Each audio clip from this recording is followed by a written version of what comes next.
میرے نبی صلی اللہ علیہ وسلم نے جو مدینہ کی ریاست میں ان کا دوسرا حکم تھا وہ انصاف، قانون کی حکمرانی. یہ آج بڑا ضروری آپ کے لیے سمجھنا ہے کہ میں ان کو کیوں نہیں NRO دیتا، کیونکہ میرے نبی کا فرمان تھا کہ تمہارے سے پہلے بڑی قومیں تباہ ہوئی.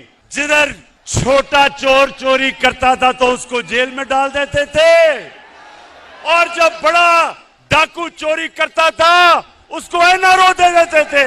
یہ ساری دنیا میں ڈیولپنگ ورلڈ غریب ملکوں کی سب کی یہ بدقسمتی ہے. کوئی بھی غریب ملک اس لیے غریب نہیں کہ اس میں وسائل کی کمی ہے، وہ غریب اس لیے ہوتا ہے کہ اس کے طاقتور ڈاکوں کو ان کا قانون کا نظام نہیں پکڑ سکتا، جس کو وائٹ کالر کرائم کہتے ہیں. وہ بڑے ڈاکو جو پیسہ چوری کر کے غریب ملکوں سے چوری کر کے آف شور اکاؤنٹس، بڑے بڑے محلات، لندن میں محلات یہ جو لیتے ہیں، یہ تباہ کرتے ہیں ملک کو.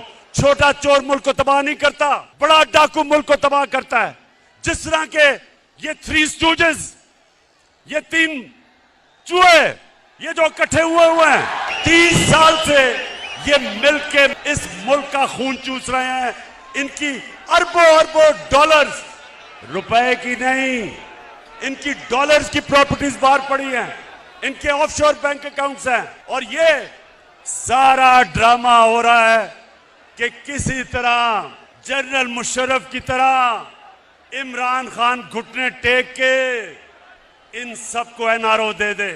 پہلے دن سے بلیک میل کرنے کی کوشش ہے. جب موقع ملتا ہے حکومت کو گرانے کی صرف ایک وجہ سے کوشش کرتے ہیں، ہم چوری کریں، ڈاکہ ماریں، ایسی مخلوق ہے کہ ان کو سب کچھ معاف ہو جانا چاہیے. اور جنرل مشرف نے جو اس قوم پہ ظلم کیا، ان کے پریشر میں آ کے اپنی کرسی بچانے کے لیے، اپنی گورنمنٹ بچانے کے لیے اس نے اس ملک کے اوپر جو جرم کیا، ان چوروں کو NRO دیا.